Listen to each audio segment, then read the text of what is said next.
Bear Grylls is a real-life hero many of us watched during our childhood, doing things that would leave us astonished. He achieved feats we couldn't even imagine, all due to his strong mindset. Did you know Bear Grylls wasn't always this way? The man who now seems fearless and strong was once weak, scared, anxious, and depressed. In his autobiography, Mud, Sweat, and Tears, Bear Grylls writes that fear can make you appear tough on the outside, but weak on the inside. Grylls had a significant fear of heights, called acrophobia. However, it's astonishing that a few years later, he began each episode of his show by descending from a helicopter at great heights. Grylls was also part of the UK Special Forces SS, where he gained extensive parachuting experience, jumping from planes multiple times. At the age of 21, during a mission in Zambia in 1996, Bear Grylls jumped from a height of 16,000 feet, but this time, his parachute failed to open. As soon as he jumped, he tried to deploy his parachute, but he kept falling rapidly. When he looked up,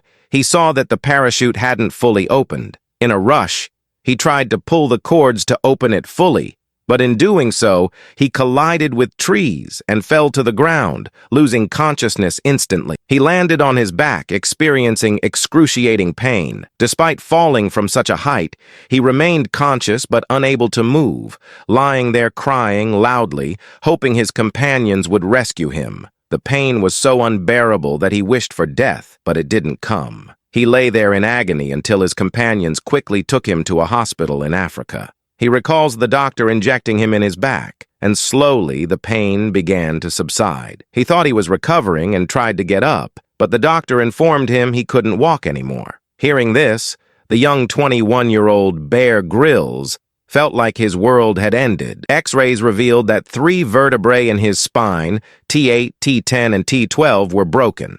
These are the strongest bones in a person's back, now completely shattered. The young man who loved climbing mountains couldn't even walk to the bathroom. Bear Grylls says the pain from breaking so many bones in the parachute fall was nothing compared to the year-long struggle to heal them in the hospital. Lying in bed, he often thought he might never walk again. Adventure was the meaning, reason, and purpose of his life. Traveling, exploring new places. This injury had taken away his reason for living, keeping him awake at night with anxiety, drenched in sweat and short of breath. Every night he felt regret, self-pity, and even hatred for himself. 2 months passed, but instead of improving, his condition worsened. The pain increased, his body stiffened, and seeing his state made him more negative. Nothing felt good, and he often felt angry and cried. Gradually, he slipped deeper into depression.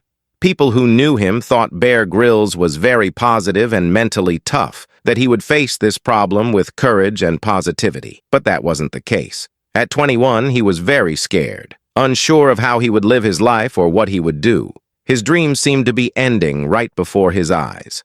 One night, lying in bed, he looked at a photo frame in the distance. It was a picture of Mount Everest. Since childhood, Bear Grylls and his father had dreamt of climbing Mount Everest one day. Seeing the dust on that photo frame made him feel like his dreams were gathering dust, which was unbearable for him. That night, alone and with no one by his side, he mustered the strength to stand up and, with the help of crutches, reached that photo frame and cleaned the dust off it. He fell asleep thinking about how he could give himself the courage to live. This thought deeply embedded itself in his subconscious mind, giving him hope and a reason to live. The next day, when he woke up, he remembered something his grandmother used to say. "Bear, son, whatever happens in life, it happens for the good. It's human nature to find reasons to be sad and troubled. Whenever you face trouble, always remind yourself that whatever is happening is God's will, and God never allows anything wrong to happen." This time, he understood the depth of this and felt the truth that he could have died from this injury. But since he was alive, it meant God had better plans for him. After this realization, he stopped worrying about what would happen next in his life, whether he would walk again or return to the Special Forces. He no longer cared about these things.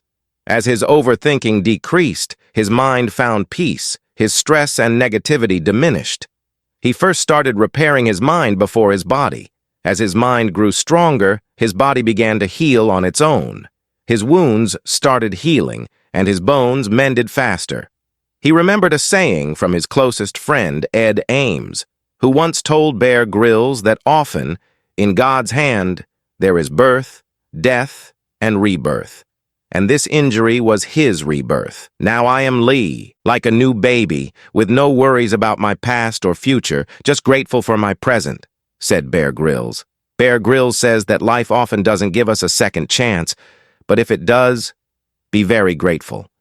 He was grateful for his life, his broken back, and his dreams. He picked up the picture of Mount Everest and loudly declared, "As soon as I get well, I will touch the summit of Mount Everest."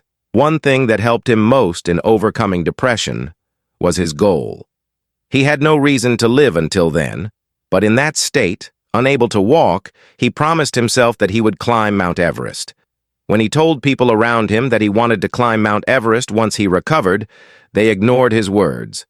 But his goal was clear. He had to get well quickly. Both his body and mind had a goal to work towards together. 3 months after the accident, the pain started to subside. 8 months later, he was discharged from the hospital. He fully recovered in a year, but doctors advised him against returning to Special Forces training. With no job, he had no money, but he needed $2.5 million to fulfill his dream of climbing Mount Everest for training and equipment.